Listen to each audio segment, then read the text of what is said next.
Frank,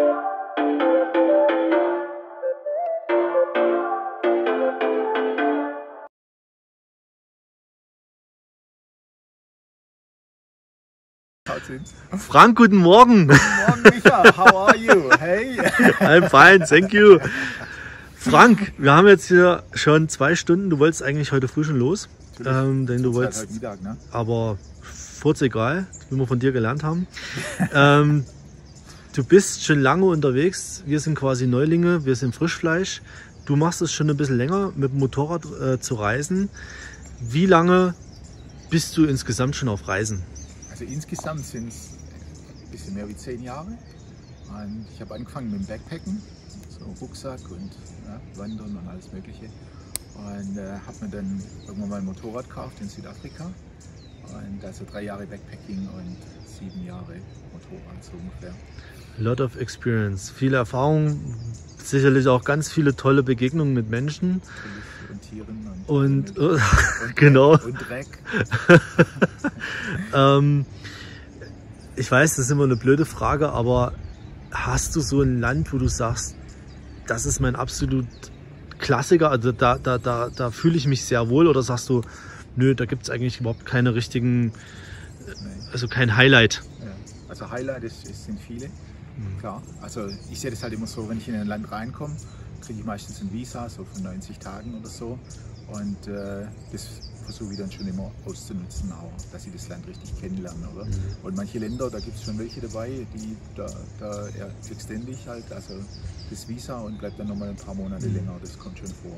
Aber jetzt sozusagen, dass jetzt ein Land, also ich hatte am Anfang, war ich recht lang hiken in Neuseeland, das war echt toll. Aber es kommt auch immer drauf an, auf die Leute, mit welchen Leuten du zusammen bist in so einem Land. Oder es ist nicht immer nur das Land. Viele sagen, Essen ist wichtig und dann halt das Klima und so. Aber das Klima kann man sich halt schon irgendwie raussuchen, dass man sagt, okay, man geht halt nicht im Winter hin, wenn man die Kälte nicht möchte. Oder manche, die wollen nur Snowboarden und fahren dann halt nur im Winter irgendwo in ein Land. Oder? Also ja, da gibt es dann schon Unterschiede. Aber jetzt ein Highlight. Ich war 2 Jahre in der Pandemie in Indien, das hat mir recht gut gefallen. Obwohl, wenn du mich gefragt hast nach Indien, ich war noch froh, dass ich draußen war. Ein halbes Jahr später in Chile habe ich gedacht, so, ich gehe mal wieder zurück nach Indien. Da war das alles viel besser. Ne? Aber es war jetzt auch nicht schlecht in Chile, ne, im Endeffekt. Also ich denke mal, wenn man so den Schmerzlevel überschreitet, dann, wenn man sich nicht mehr an den Schmerz erinnern kann, ne, dann ist das schon alles recht gut. Ne? Du bist, weil du gerade das Wort Schmerz in den Mund nimmst, du bist relativ schmerzfrei. Wenn ich mir dein Motorrad so angucke, das ist nicht die typische Reise-Enduro, ist das richtig? Natürlich, die klassische Reise-Enduro. Muss mal die Breite vom Sitz aufnehmen, Micha. Das ist so der Highlight bei meinem Motorrad, oder? Also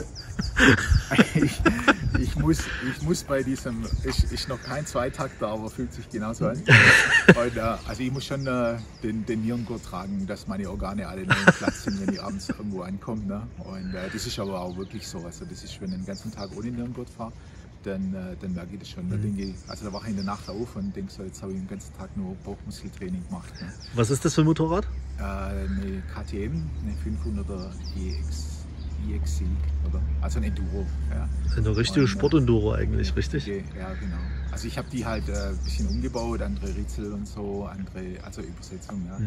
Und dann halt Windshield und größeren Tank vor allem, das war wichtig. 8 Liter Standard oder 8,5 Standard, aber jetzt sind es halt 16. Waren auch mal 15 mit dem anderen Tank, oder? Und das geht dann schon ganz gut. Also ich habe jetzt hier auch nochmal 10 Liter hinten drin, da kann man dann schon 300-400 Kilometer mitfahren. Manchmal auch mehr. Und da gibt es schon ein paar Tricks zu dem Motorrad. Aber ist so ein bisschen Fahren am Limit, oder? Ja, also Limit ist halt Offroad. Ne? Also auf der Straße macht schon Spaß. Es ist halt ein Mountainbike mit Motor. Ne?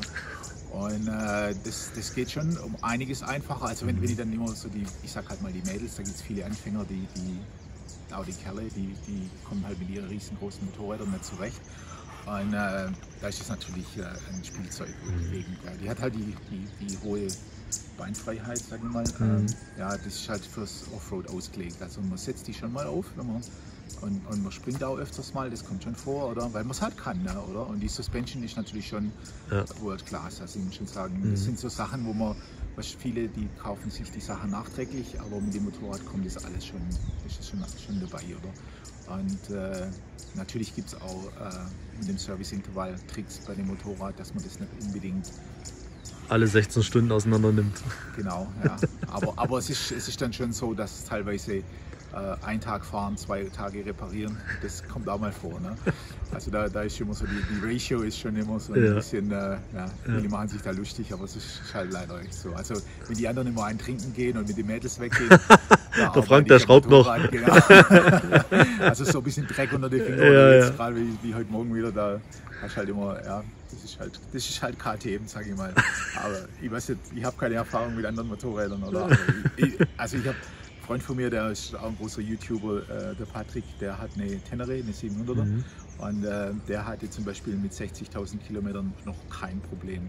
Und da habe ich halt schon Zylinder ausgebaut und sämtliche Male Kolben gewechselt oder die Ringe. Also da ist wirklich die ganze Zeit ist da irgendwas dran. Aber es macht auch Spaß, also man guckt halt danach oder dann, wenn man einen Tag fahren ist, dann guckt man auch wieder nach dem Luftdruck. Und, klar, das ist ja dein Reisewerkzeug, das muss man so sagen. Ja, also ich hab hier eine Tasche für mich und eine Tasche für mein Bike, für die Frankie. Das ist die hier, und die ist ziemlich schwer. Also wenn ich den Lenker loslasse, dann zieht die immer in die Richtung. Das weiß ich schon. Schon. Sehr cool. Seit wann bist du jetzt in Venezuela? Oh Gott, ich glaube 3 Wochen. 3 Wochen? Más o menos. Was ist dein erster Eindruck von Venezuela? Ich meine, wenn man so die Nachrichten immer hört, das ist immer böse, böse, böse. Aber hast du auch den Eindruck, dass es hier so böse ist? Nein, überhaupt nicht eigentlich. Also ich hatte schon Respekt, muss ich sagen. Also ich habe die ganze Zeit immer gesagt, ich gehe nach Venezuela. Ich habe unten in Patagonien oder Chile angefangen und hatte schon Respekt davor. Aber ich weiß halt, dass wenn man näher an ein Land rankommt, dann kriegt man mehr Informationen über das Land, wie das auch wirklich ist und man auch mal mit Einheimischen spricht. Ne? Obwohl die Einheimischen haben schon ziemlich davon abgeraten, auch, weil denen geht es wahrscheinlich mit diesen ganzen Police-Checks und so schlechter wie uns Ausländer, sag ich mal, oder? Und also ich hatte schon Respekt und habe mich dann auch gut vorbereitet.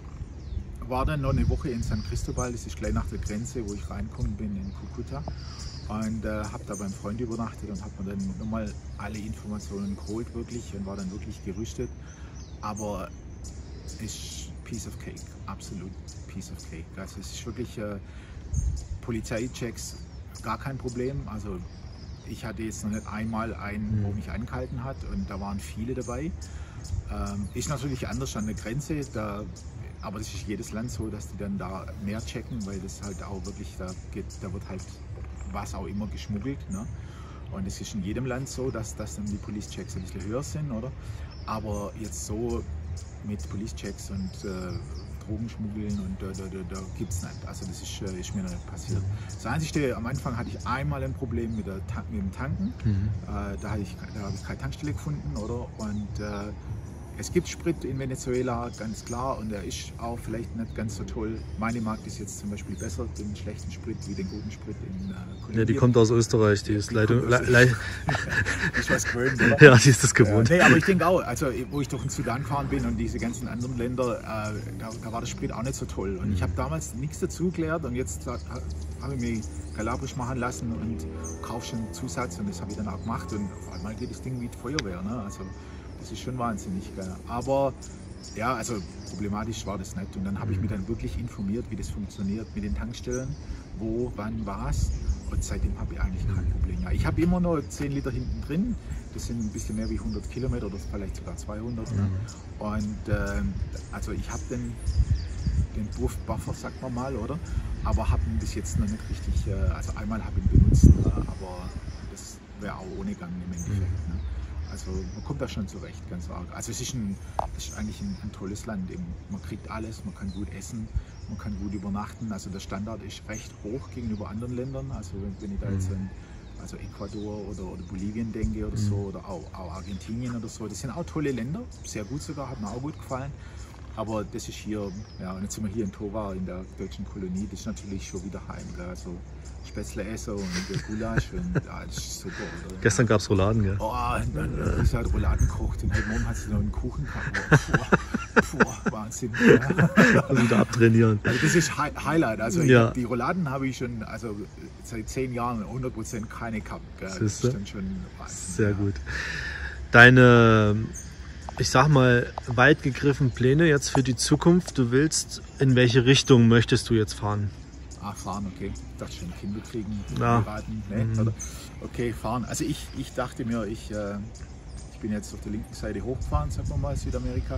Und jetzt will ich auf der rechten Seite wieder runter. Aber halt auch, also raus aus Venezuela, Gran Sabana nach Brasilien und dann nach Guyana. Das ist dann alles so ein bisschen abenteuerlich durch den Dschungel und viele dreckige Straßen, wo Frankie, mein Bike, das doch mehr mag. Und kann schon gar nicht abwarten. Ne?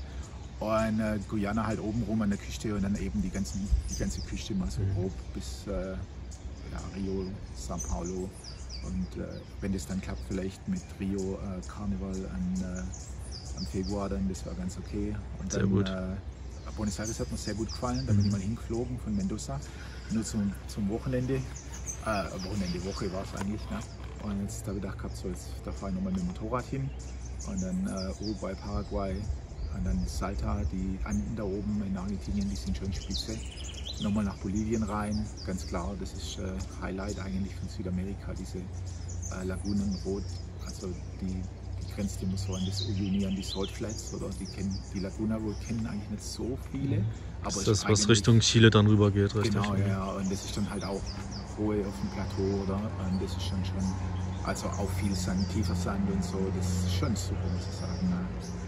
Ja, das sind so die groben Pläne für die nächsten 2-3 Jahre oder so. Ja. Hört sich sehr gut an. Ja. Frank, wir wünschen dir auf deiner Reise weiterhin alles Gute. Aber ich glaube vor allen Dingen Gesundheit, das ist das Wichtigste, dass man fit ist. Und wenn das alles passt, dann viele tolle Erlebnisse, viele tolle Eindrücke und bleib immer oben. Natürlich. Mit einem Rad, oder? Bis dann. Servus, ciao. Ciao, ciao.